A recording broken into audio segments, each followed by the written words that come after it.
everyone, I am CA Vibhuti Narang. Welcome to our channel Vox Cover Academy. आज की video में हम कवर करेंगे income under the head profit and gains from business and profession part 2, जो कि cover करेंगे हम टोटल टॉपिक डेप्रीसिएशन का. यहाँ पे सिर्फ depreciation under income tax act जो भी प्रोविजंस हैं उसको मैं कवर करूंगी. एक बार जो टॉपिक्स कवर्ड हम कर रहे थे उसको एक बार देख लेते हैं. मीनिंग पार्ट 1 में मैंने कवर किया है. अगर किसी ने नहीं देखा तो मैं उसका लिंक डिस्क्रिप्शन बॉक्स में प्रोवाइड करा देती हूँ. और एक्सपेंसेस अलाउड पार्ट 1 में स्टार्ट किए थे, सेक्शन 30 एंड 31 डिस्कस किया था. 32 आज पूरा डेप्रीसिएशन के ऊपर आज कवर करेंगे. बाकी के जो टॉपिक्स हैं वो रेस्ट ऑफ द वीडियोस और पार्ट्स में कवर किए जाएंगे. सबसे पहली बात, डेप्रीसिएशन क्या है. देखो, डेप्रीसिएशन अकाउंटिंग में हो या इनकम टैक्स में हो या कंपनीज एक्ट में हो, मीनिंग उसका सेम है. ट्रीटमेंट अलग अलग होता है, राइट. अकाउंटिंग में अलग रूल्स रहते हैं, अलग मेथड्स रहते हैं. इनकम टैक्स का अलग फिनोमिना रहता है कैलकुलेशन का, और कंपनीज एक्ट में एक अलग मेथड रहता है. बट अगर सिंपली इसकी मीनिंग की बात की जाए तो कोई भी चीज़ आपने खरीदी है, कोई भी एक एसेट, कोई भी एक चीज़ आपने ऐसी खरीदी है जिसका बेनिफिट आप 1 साल से ज़्यादा कमाओगे. लेट सपोज अगर आपने एक मोबाइल फ़ोन खरीदा है 50,000 रुपीज़ का, तो वो 1 साल तो यूज़ नहीं होगा. Over a period of time वो 2-3 साल तक यूज़ होगा, राइट. तो एक चीज़ का बेनिफिट ही 1 साल से ज़्यादा ले रहे हो तो उसका पूरा खर्चा 1 साल में अलाउ ना होके पीरियड के साथ साथ थोड़ा सा डिक्रीज करते हुए या फिक्स अमाउंट पे उसको डेप्रीशिएट यानी कि वैल्यू में गिरावट आती रहती है. तो किसी भी वजह से, या तो आपका कंज्यूम करने की वजह से वैल्यू अपने आप कम हो रही है, टेक्नोलॉजिकल चेंज है, वक्त के हिसाब से उसका गिरावट होना, जब भी किसी भी चीज़ का वेयरिंग आउट या कंजम्पशन या कोई भी तरीके का लॉस होता है तो उसको डेप्रीसिएशन कहा जाता है. फेयर प्रोपोर्शन में इसको एलोकेट किया जाता है, मतलब इसके एक सेट मेथड्स हैं, सेट रूल्स हैं जिसके बेसिस पे इसको डेप्रीशिएट किया जाता है total life of the asset पे. यानी कि हम मान के चल सकते हैं कि एक मोबाइल फ़ोन 3 साल तक ही यूज़ होगा, उसके बाद या तो टेक्नोलॉजिकली चेंज हो जाएगा या फिर उसके बाद वो उस जो उसका फीचर्स हैं वो इतने अपग्रेडेड नहीं रहेंगे कि 3 साल बाद के फीचर्स के साथ वो मैच कर सके. तो हम कितना मान लेंगे उसकी लाइफ कितनी, 3 साल. सिमिलरली बिजनेस की टर्म्स में उनकी जो वैल्यूएबल एसेट्स हैं, कुछ भी हो सकता है, वो उनकी प्लांट एंड मशीनरी हो सकती है, उनकी कार हो सकती है, उनकी मोटर व्हीकल हो सकता है, फर्नीचर फिक्सचर हो सकता है, कोई भी चीज़ जिसका वो बेनिफिट 1 साल से ज़्यादा ले रही हैं, either in terms of sales, कमाएंगे भी वो 1 साल से ज़्यादा, इसी तरीके से उसका डेप्रीसिएशन भी उसके लाइफ ऑफ द एसेट के साथ उसको एलोकेट किया जाता है. तो इस डेफिनेशन से थोड़ी बहुत चीज़ें कि हमें डेप्रिसिएशन की ज़रूरत क्यों है, क्योंकि वैल्यू में गिरावट होती है तो हमें पता रहना चाहिए कि आज की डेट में हमारा एसेट कितने रुपीज़ पे स्टैंड कर रहा है. दूसरी, एक ही साल में आप इसको राइट ऑफ नहीं कर सकते क्योंकि ये बहुत ही एक्सपेंसिव आइटम है. ये कोई 10-20-40 हज़ार की नहीं होती. बिजनेस की टर्म्स में ये इन्वेस्टमेंट लाखों में होती है, कई बार करोड़ों में भी होती है. आपने कोई बिल्डिंग, कोई प्लॉट, कोई फैक्ट्री बनानी है, वहाँ पे जगह खरीदी है, वही 2-3 करोड़ की है, तो आप पहले साल में पूरा राइट ऑफ उसको नहीं कर सकते. डेप्रीसिएशन जो होती है वो स्प्रेड आउट होती है और जनरेट की जाती है वैल्यू, क्योंकि डेफिनेटली हमारी जो सेल्स है वो मोर देन 1 ईयर हम उससे जनरेट करेंगे, तो इस हिसाब से हम उसको एलोकेट भी करते हैं. नेक्स्ट है डेप्रीसिएशन जो हम सीख रहे हैं वो है as per income tax act. तो कंपनीज एक्ट में अपने रूल्स हैं और अकाउंटिंग में अपने मेथड्स हैं. कंपनीज एक्ट और अकाउंटिंग के ऊपर डेफिनेटली एक अलग से वीडियो में बनाऊंगी, क्योंकि अभी इनकम टैक्स की सीरीज में कंटिन्यू कर रहे हैं, इसलिए सिर्फ इनकम टैक्स डेप्रीसिएशन की बात करेंगे. Depreciation under income tax act एक फिक्स्ड मेथड फॉलो करता है जिसको कंसेप्ट बोला जाता है block of asset. Block of asset मतलब इसमें ये बोला गया इनकम टैक्स एक्ट में कि आपको एसेट जो है स्पेसिफिक नेचर या स्पेसिफिक कैटेगरी के एक ब्लॉक बनाना है, और उस ब्लॉक में आप जो भी खरीदोगे उसमें एडिशंस या डिलीशंस उसके हिसाब से करते रहोगे. ये एक मैंडेटरी फिनोमिना है, कंपनी हो या नॉन कंपनी डेप्रीसिएशन चार्ज होगा ही होगा, राइट. अब बात करते हैं डेप्रीसिएशन के मेथड्स की. यहाँ पे 2 मेथड्स फॉलो होते हैं, एक है रिटन डाउन वैल्यू मेथड और एक है स्ट्रेट लाइन मेथड. ये ऑप्शनल रहता है पावर जनरेटिंग यूनिट्स के लिए, otherwise written down value method पे डेप्रीसिएशन चार्ज की जाती है. नाउ रिटन डाउन वैल्यू मतलब आपने एक एसेट खरीदा, उसमें से डेप्रीसिएशन माइनस करी, जो बैलेंसिंग फिगर आती है उसको अगले साल का ओपनिंग बना के उस पर आप डेप्रीसिएशन कैलकुलेट करोगे.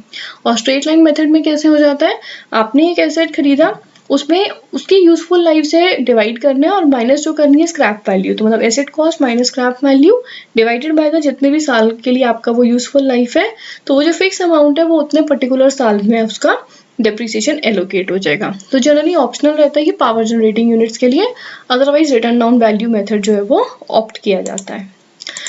ब्लॉक ऑफ एसेट की अगर बात की जाए तो ब्लॉक ऑफ एसेट मतलब ग्रुप ऑफ एसेट जो सेम कैटेगरी के हैं, जो एक जैसे हैं, यानी कि बिल्डिंग्स हैं। तो अगर किसी ने 4 जगह बिल्डिंग्स में इन्वेस्टमेंट किया तो वो एक ब्लॉक हो जाएगा। किसी ने प्लांट एंड मशीनरी खरीदी है तो वो एक ब्लॉक हो जाएगा। जैसे इमेज में देखो ये बिल्डिंग्स हैं तो बिल्डिंग का एक ब्लॉक हो जाएगा, बिल्डिंग 1 2 3 4 5 जितनी भी है। सिमिलरली प्लांट एंड मशीनरी है तो उसका एक ब्लॉक हो जाएगा। तो इनकम टैक्स में ब्लॉक ऑफ एसेट्स का कंसेप्ट जो है वो प्रोमिनेंटली जाना जाता है। रेट ऑफ डेप्रिसिएशन की अगर बात की जाए तो यहाँ पे मैंने सिर्फ समझाने के लिए कुछ रेट्स दिए हैं, बाकी at the end of the video मैं आपको एक डेप्रिसिएशन का शेड्यूल दिखा दूंगी जो इनकम टैक्स की वेबसाइट पे है। वो पीडीएफ आप गूगल से भी देख सकते हो और उसको डाउनलोड भी कर सकते हो, नहीं तो मैं अपनी वेबसाइट में उसको डाउनलोड करके भी आपको अटैच करके दे देती हूँ। वहाँ पे जो भी लेटेस्ट रेट चल रहे हैं उसमें बहुत सारी कैटेगरीज हैं, तो सिर्फ आइडिया देने के लिए था कि जनरली क्या रेट चलता है, बट वहाँ पे बहुत लंबी लिस्ट है, मैं एट द एंड एक बार दिखा भी दूंगी। रेफरेंस के लिए इतना समझ सकते हो कि मशीन 15% पे है, बिल्डिंग 10% है। बिल्डिंग में भी बहुत सी कैटेगरीज है, रेजिडेंशियल बिल्डिंग, फैक्ट्री बिल्डिंग, बहुत कैटेगरीज हैं। प्लांट एंड मशीनरी में भी बाइफर्केशंस है। फिर टैंजिबल एसेट्स का अलग, इनटैंजिबल एसेट्स का अलग, राइट। उसके बाद एक चीज हमें समझनी है कि इनकम टैक्स में जब भी हम डेप्रिसिएशन चार्ज करते हैं तो उस टाइम पे 180 डेज का कंसेप्ट इंपॉर्टेंट है। यानी कि एक्ट ये कहता है वो एसेट जो एक पर्टिकुलर फाइनेंशियल ईयर में खरीदा गया और उसी साल में उसको पुट टू यूज भी किया गया, मतलब विद इन दैट ईयर, अगले साल नहीं, सेम ईयर में खरीदा और उसका जो पुट टू यूज है वो 180 दिन से कम बैठ रहा है। यानी कि 180 दिन से कम अगर उसको आपने चलाया है उस साल में तो फुल रेट ऑफ डेप्रिसिएशन ना लग के 50% यानी कि half the rate of depreciation लगेगा।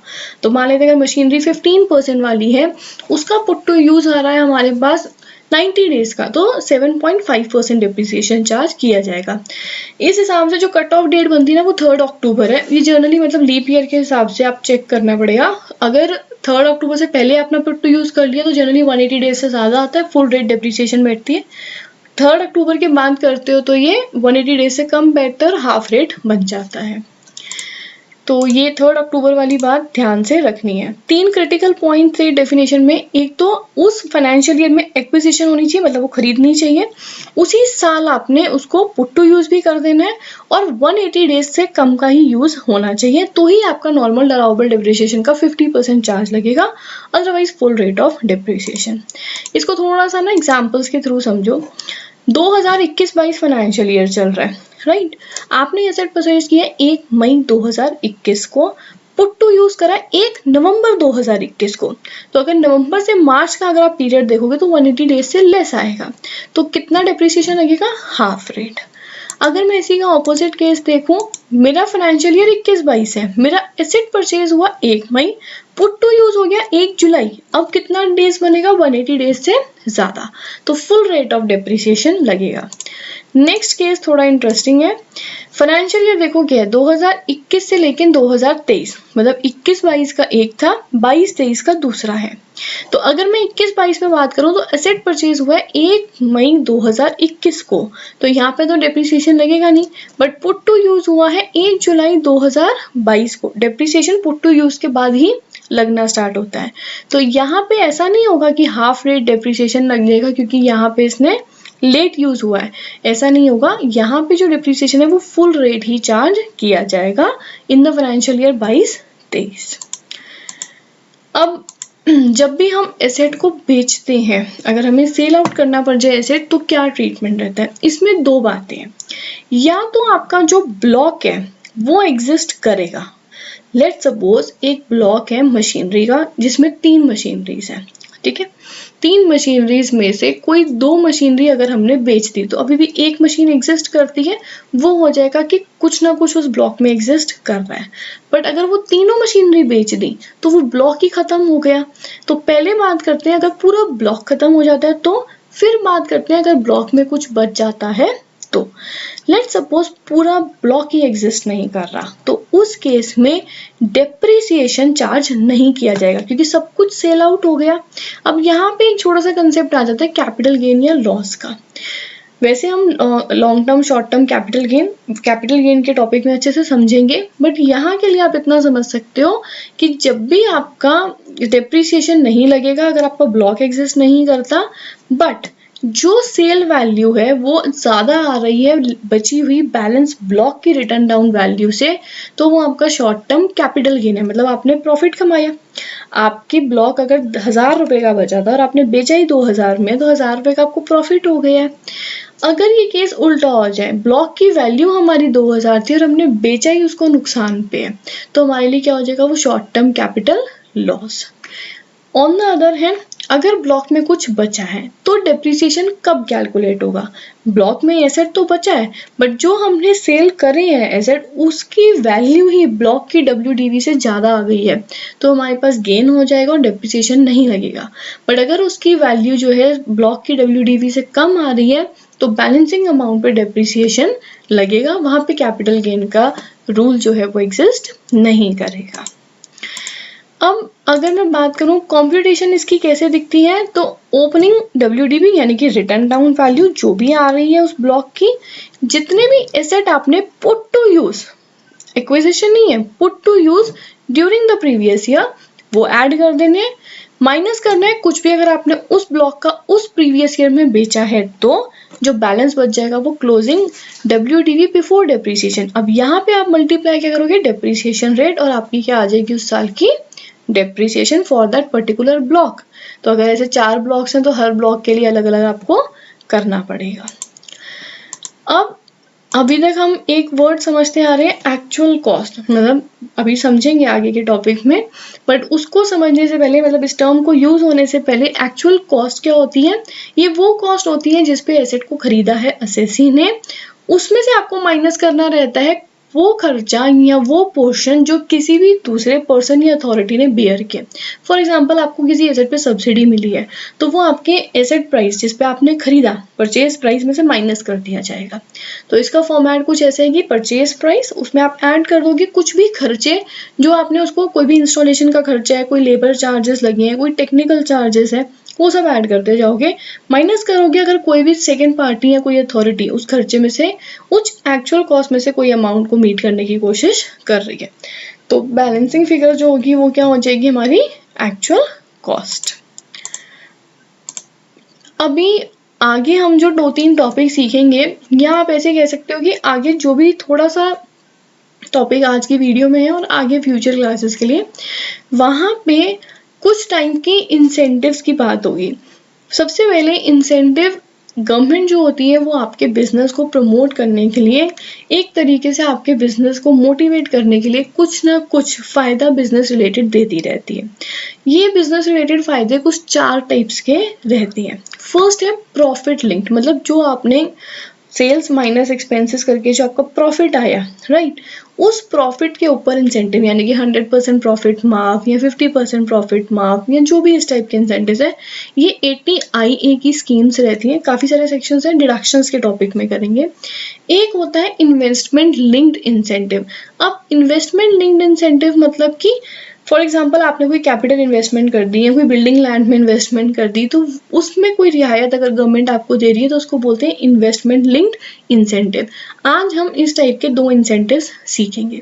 तीसरा है कोई स्पेसिफाइड बिजनेस को प्रमोट करती है। भाई कोई बिजनेस ना इकोनॉमी के लिए बड़े इंपॉर्टेंट होते हैं, for example cold storage business हो गया या हॉस्पिटल का बिजनेस हो गया, इस टाइप के बिजनेसेस जो कि इकोनॉमी के लिए बहुत ही ज़रूरी है, एग्रीकल्चर रिलेटेड हो गए या किसी भी टाइप की एक लिस्ट है, उन बिजनेसेस में अगर आप करते हो 35 AD के अंदर, तो आपको गवर्नमेंट जो है कुछ ना कुछ बेनिफिट देती है क्योंकि आप उस पर्टिकुलर बिजनेस कैटेगरी में फॉलो आउट करते हो, तो वो हो गई specified business incentives.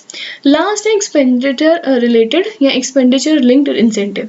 Expenditure linked incentive वो इंसेंटिव होते हैं जो आप कोई पर्टिकुलर खर्चा करते हो और उसका बेनिफिट आपको गवर्नमेंट आपको देना चाहती है, मतलब आपने खर्चा किया और गवर्नमेंट अलाउड हो तो उसको आपको अलाउ करेगी, over a period of time भी कर सकती है और सेम ईयर में भी कर सकती है।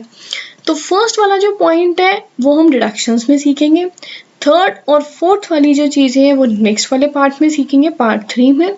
सेकेंड वाला जो इंसेंटिव है वो आज दो इम्पॉर्टेंट चीज़ें जो हम डिप्रिसिएशन के रिगार्ड में सीखेंगे। सबसे पहली है, एक है एडिशनल डिप्रिसिएशन।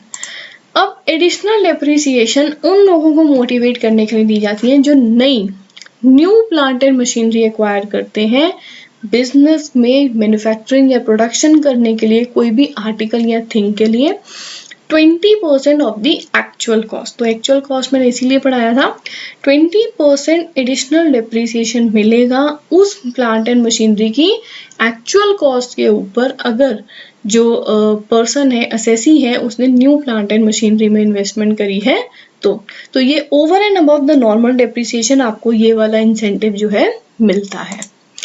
ये आपकी नॉर्मल डिप्रिसिएशन की तरह as a depreciation expense allow रहता है।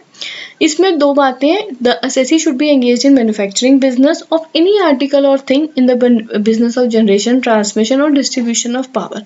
कोई भी सामान बना रहे हो या पावर जनरेशन का भी काम है, मैन्युफैक्चरिंग या प्रोडक्शन से रिलेटेड कुछ भी काम है, वो असेट एक्वायर और इंस्टॉल होना चाहिए न्यू प्लांट एंड मशीनरी का, और कुछ नहीं। जैसे लैपटॉप खरीद लिया, कंप्यूटर्स खरीद लिए, एसी खरीद लिए, उनके लिए नहीं, प्लांट एंड मशीनरी, नई प्लांट एंड मशीनरी होगी तो ये एडिशनल डिप्रिसिएशन 20% दी जाएगी। Actual cost of the asset वो आपको डिडक्शन के रूप में मिलेगी।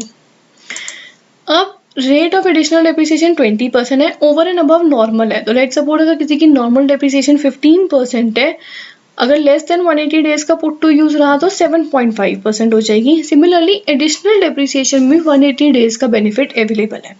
तो अगर आपका put to use new plant and machinery का लेस देन 180 डेज का निकला तो आप उसको हाफ द रेट ले सकते हो, बैलेंस जो है वो आपको अगले साल क्लेम करने के लिए मिल जाएगा। नेक्स्ट बात करते हैं, एक कंसेप्ट है एडिशनल डिप्रिसिएशन में ही जहाँ पे 20% नहीं 35% एडिशनल डिप्रिसिएशन मिलता है। मतलब 20% की जगह 35% का रेट रहता है, बट उसमें कुछ कंडीशंस मीट करनी पड़ती हैं। पहली है, वो न्यू मैन्युफैक्चरिंग प्रोडक्शन यूनिट होनी चाहिए जिसमें आपने ये काम 1 अप्रैल 2015 के बाद स्टार्ट किया हो। किसी भी notified backward area of Andhra Pradesh, Bihar, Telangana and West Bengal, in 4 states में अगर आपने ये काम किया है और new plant and machinery acquire की है, पीरियड है 1 अप्रैल 2015 से 31 मार्च 2020 तक का। तो ऑलरेडी ये पार्ट टाइम पीरियड एक्सपायर हो गया है, बट इम्पॉर्टेंट है, अगर किसी का काम कर रहे हो तो आपको आइडिया लग जाएगा कि ये वाला डिप्रिसिएशन एप्लीकेबल है। तो यहाँ पे रेट कितना रहता है, 35%। अगर 35% रेट है तो अगर आपका नॉर्मल डिप्रिसिएशन 15 था, पुट टू यूज 180 डेज से कम है तो 7.5%। एडिशनल डिप्रिसिएशन की बात करूं तो 35 का हाफ हो जाएगा। अब एडिशनल डिप्रिसिएशन कहाँ पर एप्लीकेबल नहीं है, तो अगर आपका शिप एंड एयरक्राफ्ट आपने परचेज नहीं है, सेकेंड हैंड प्लांट मशीनरी या फिर यूज प्लांट एंड मशीनरी अगर आप लगा रहे हो तो भी अलाउड नहीं है। प्लांट एंड मशीनरी यूज हो रही है ऑफिस, घर या गेस्ट हाउस के पर्पसेस के लिए तो भी नॉट एप्लीकेबल। ऑफिस अप्लायंसेस की तरह यूज होगी, not applicable. Road transport vehicle, car etcetera है तो भी नहीं है। और 100% डिप्रिसिएबल एसेट जो रहते हैं उनके ऊपर भी ये वाली एडिशनल डिप्रिसिएशन एप्लीकेबल नहीं रहेगी, क्योंकि डेफिनेटली 100% डिप्रिसिएबल एसेट है तो फर्स्ट ईयर में उसको मिल गया तो एडिशनल डिप्रिसिएशन क्लेम नहीं होगी, राइट। तो ये जनरली फैक्ट्रीज या मैन्युफैक्चरिंग में, डीलर या सर्विस प्रोवाइडर्स के केस में नहीं होता। अब एक कंसेप्ट क्लैरिटी जो समझनी है, डिप्रिसिएशन लैपटॉप या एसी वगैरह पे कैसे होगा। अगर ये आपके इंस्टॉल्ड है ना ऑफिस में, तो आप लॉजिकली सोचो सिर्फ डिप्रिसिएशन होगा, एडिशनल डिप्रिसिएशन में ये नॉट एप्लीकेबल हो जाता है, राइट। तो अगर इंस्टॉल्ड है ऑफिस में तो डिप्रिसिएशन मिल जाएगा, एडिशनल डिप्रिसिएशन नहीं मिलेगा, तभी मैंने रेड किया उसको। इसी तरीके से अगर वो फैक्ट्री में इंस्टॉल्ड है, मतलब फैक्ट्री में लैपटॉप लगाया है या एसी इंस्टॉल किया है, तो डिप्रिसिएशन भी मिल जाएगा और एडिशनल डिप्रिसिएशन भी मिल जाएगा। नेक्स्ट जो हम समझेंगे वो है, अभी जो हम इंसेंटिव्स की बातें कर रहे थे उसमें दो थे, एक तो था एडिशनल डिप्रिसिएशन और एक है investment allowance for acquisition of plant and machinery. ये डिडक्शन है, बट मतलब जैसे डिप्रिसिएशन का बिल्कुल एक्सपेंस की तरह आपको मिल जाता है, वो यहाँ पे नहीं मिलेगा। ये किस टाइप की डिडक्शन है, इसमें वही 4 चीज़ें क्वालिफाई करनी है जब आपने 35% का एडिशनल डेप्रिसिएशन लिया था, और ये डिडक्शन या इन्वेस्टमेंट अलाउंस आपको मिलेगा 15% का of the actual cost. Conditions क्या थी, न्यू प्लांट एंड मशीनरी होनी चाहिए, प्रोडक्शन होनी चाहिए, 1 अप्रैल 2015 के बाद notified backward areas of Andhra Pradesh, Telangana, Bihar and West Bengal, और पीरियड जो है 1 अप्रैल 2015 से 31 मार्च 2020 तक होना चाहिए। दोनों सेम लगती हैं, वहाँ पे भी 15% का एडिशनल बेनिफिट है, और अलग से फर्स्ट ईयर में 15% का एडिशनल डिडक्शन मिलेगा। नॉन एप्लीकेबिलिटी में सेम चीज़ें हैं, ship, aircraft, second hand use नहीं होना चाहिए, प्लांट एंड मशीनरी घर, ऑफिस या गेस्ट हाउस में नहीं, ऑफिस अप्लाइंसेस नहीं होने चाहिए, रोड ट्रांसपोर्ट व्हीकल या 100% डेप्रिसिएबल एसेट नहीं होने चाहिए इस डिडक्शन को क्लेम करने के लिए। ओके, तो आज वाली वीडियो में मैंने जो भी डेप्रिसिएशन रिलेटेड बातें हैं वो कंसेप्ट्स क्लियर करे हैं। इस जो इनकम टैक्स के अलावा कंपनीज एक्ट या फिर डेप्रिसिएशन है उस पर मैं सेपरेटली डिस्कशन करूंगी। लास्ट में मैंने आपको ये बोला था कि मैं आपको ये दिखाऊंगी रेट्स ऑफ डेप्रिसिएशन, ये आपको ना आराम से गूगल पे मिल जाएंगे, अपना फाइनेंशियल ईयर भी टाइप करोगे, अदरवाइज असेसमेंट ईयर 2018-19 ऑनवर्ड्स भी ये इस तरीके से बहुत लंबी लिस्ट है। तो वहाँ पे मैंने सिर्फ कुछ नोटिफाइड ब्लॉक्स के लिए थे दिखाने के लिए आपको, बट यहाँ पे आपको अपनी कैटेगरी के हिसाब से जो भी चेक करना हो वो यहाँ पे सर्च कर सकते हो, इवन नीचे नोट्स भी अवेलेबल है। तो इफ़ पॉसिबल रहा तो मैं इसको डाउनलोड करके प्रोवाइड कर देती हूँ वेबसाइट में, अदरवाइज आप यहाँ से, मैं ये लिंक जो है वो एक बार शेयर कर देती हूँ डिस्क्रिप्शन बॉक्स में। तो आज की वीडियो में जो टॉपिक मैंने कवर किया है वो मेरी वेबसाइट में बेसिक ऑफ इनकम टैक्स के अंदर कवर्ड है। तो इस पीपीटी की जो पीडीएफ है वो आपको वहाँ पे अवेलेबल हो जाएगी। आप वॉक्सकॉव एकेडमी को फेसबुक, ट्विटर, लिंक्डइन, इंस्टाग्राम पे फॉलो कर सकते हो और मेरे चैनल को सब्सक्राइब कर सकते हो फ्यूचर रिलेटेड वीडियोज़ के लिए। Thank you very much.